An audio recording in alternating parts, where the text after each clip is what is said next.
আসসালামু আলাইকুম ওয়া রাহমাতুল্লাহি ওয়া বারাকাতুহু। ইন্নাল হামদুলিল্লাহ ওয়াস সালাতু ওয়াসসালামু আলা রাসূলিল্লাহ আম্মা বা'দ। আলহামদুলিল্লাহ, সমস্ত প্রশংসা, সমস্ত তারিফ সেই মহান ও কনিয়ান আল্লাহ পাক সুবহানাহু ওয়া তাআলার দরবারে, যে মহান আল্লাহ পাক সুবহানাহু ওয়া তাআলা আমার মতো একজন গুনাহগারকে পবিত্র কোরআন কারীম থেকে কিছু সামান্য আলোচনা করার তৌফিক এনায়েত করে দিলেন। সে মহান রব ওয়ান ইজ্জত আল্লাহ জাল্লা শানহুর দরবারে লাখ কোটি শুকর জ্ঞাপন করতেছি, আলহামদুলিল্লাহি রাব্বিল আলামিন। এরপর পরেই সাইয়্যিদুল মুরসালিন, খাতামান নবিয়্যিন, রাহমাতাল লিল আলামিন, সাইয়্যিদুল মুরসালিন, সাইয়্যিদুল কওনাইন এবং দো জাহানের নবী, নূর নবী, হায়াতুন নবী হুজুর পাক সাল্লাল্লাহু আলাইহি ওয়াসাল্লাম, ওনার কদম মোবারকে ছোট্ট আকারে দরুদ পেশ করতেছি সাল্লাল্লাহু আলাইহি ওয়াসাল্লাম। সম্মানিত দর্শক ও শ্রোতা, আজকে আপনাদের সামনে নবী সুলাইমান আলাইহিস সালাম এবং রানী বিলকিস ওনার সম্পূর্ণ কাহিনী তুলে ধরার চেষ্টা করব। তো এটা প্রথম পর্ব।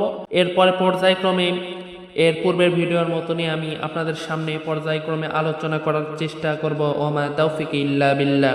সম্মানিত দর্শক শ্রোতা, আসুন আমরা প্রথমে আগে জানি যে নবী সুলাইমান আলাইহিস সালাম উনি কে ছিলেন। হযরত সুলাইমান আলাইহিস সালাম ছিলেন হযরত দাউদ আলাইহিস সালাম এর পুত্র। তিনি নবীও ছিলেন, একই সঙ্গে রাজাও ছিলেন। আল্লাহ তাকে অসাধারণ ক্ষমতা দিয়েছিলেন, যেমন পশু পাখির ভাষা তিনি বুঝতে পারতেন এবং তাদের সঙ্গে কথা বলতে পারতেন, এবং বিশেষ করে জিন, মানুষ ও পশু পাখির সেনাবাহিনী পরিচালনা তিনি করতেন, এবং তিনি হাওয়া দ্বারা চলাফেরা করতেন, অর্থাৎ যে বাতাস রয়েছে এই বাতাসের দ্বারা তিনি চলাফেরা করতেন, এবং দানব এবং জিন দ্বারা কঠিন কাজ তিনি সাধন করতে পারতেন। তার জিন এবং দানবের দ্বারা তিনি কঠিন কাজগুলো করে নিতেন আর কি। তো আসুন আমরা এখন জানবো সাবা নগরী ও রানী বিলকিস সম্পর্কে। সাবা ছিল একটি সমৃদ্ধশালী রাজ্য।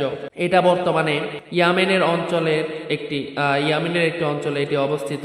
এর শাসক ছিলেন রানী বিলকিস, যিনি একটি জ্ঞানী ও বিচক্ষণ শাসক ছিলেন। তবে তিনি ও তার জাতি সূর্য পূজা করত, অর্থাৎ সূর্যকে তারা পূজা করত। তো আসুন এরপরে আমরা সূরা নামল এর যদি আমরা 20 নম্বর আয়াত লক্ষ্য করি, তাহলে 20 নম্বর আয়াতে দেখতে পারবো।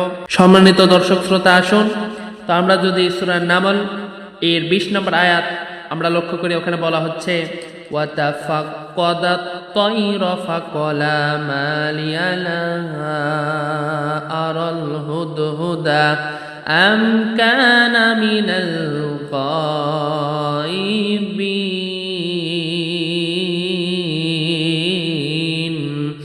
অর্থাৎ আর সুলাইমান পাখিদের খোঁজ খবর নিল। তারপর সে বলল, কি ব্যাপার, আমার হুদহুদ পাখি কোথায়? আমি তো হুদহুদ পাখিকে দেখছি না, নাকি সে অনুপস্থিতদের অন্তর্ভুক্ত? সম্মানিত দর্শক শ্রোতা, আসুন এরপরে যদি আমরা পরের আয়াত লক্ষ্য করি, পরের আয়াতে বলা হচ্ছে, আসুন তাহলে আমরা সূরা নামলের 21 নম্বর আয়াত যদি লক্ষ্য করি, সেখানে আমরা দেখতে পাই, সেখানে উল্লেখ করা হয়েছে লা উআযিবান্নাহু আযাবান শাদীদা আও লা আযবাহান্নাহু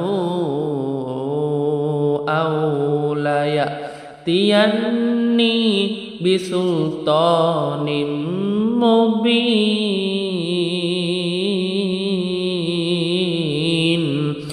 অর্থাৎ অবশ্যই আমি তাকে কঠিন আযাব দেব, অথবা তাকে জবাহ করব, অথবা সে আমার কাছে সুস্পষ্ট প্রমাণ নিয়ে আসবে। তো সম্মানিত দর্শক শ্রোতা, আসুন এরপরে যদি আমরা লক্ষ্য করি এর আয়াতের পরের আয়াত, অর্থাৎ সুলাইমান নবী আমরা আগে এই আয়াতটা স্পষ্ট করে দেই। প্রথমে তিনি তার যে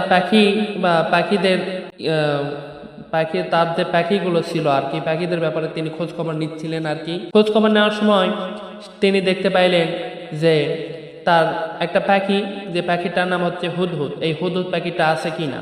তো তিনি লক্ষ্য করে দেখলেন সেই হুদহুদ পাখিটা নেই, এবং এটা দেখে তিনি বললেন যে অবশ্যই আমি তাকে কঠিন আযাব দেব, অথবা তাকে জবাহ করব, অথবা তার কাছে আমার কাছে সুস্পষ্ট প্রমাণ নিয়ে আসবে। মানে সে যদি নবী সুলাইমান আলাইহিস সালাম ওনার কাছে অনুপস্থিত ছিলেন, তার একটা নির্দিষ্ট যদি সে কারণ দেখাইতে না পারে, তাহলে তাকে কঠিন শাস্তি দিবে, অথবা তাকে জবাই করে ফেলবে। এবং এরপরেই দেখা গেল যে আমাদের হুদুদ পাখিটা আছে, হুদুদ পাখিটা চলে আসলো। তো সম্মানিত দর্শক শ্রোতা, তো হুদুদ পাখি যখন চলে আসলো, এরপরে চলে আসার পরে তিনি খবর তারা হুড়ো করে চলে আসলেন এবং সুলাইমান আলাইহিসসালাম ওনাকে বলতে লাগলেন, যদি আমরা এর পরের আয়াতটাই দেখতে পাই, সেখানে বলা হয়েছে যে তারপর অতি বিলম্বন না করে হুদুদ পাখি এসে বলল যে আমি যা অবগত হয়েছি আপনি তা সম্পর্কে অবগত নন, আমি সাবা থেকে আপনার জন্য নিশ্চিত খবর নিয়ে এসেছি। তো সম্মানিত দর্শক শ্রোতা, আজকে আর বেশি কথা বাড়াবো না, আপনাদের সঙ্গে ইনশাল্লাহ সামনের পর্বে দেখা হবে।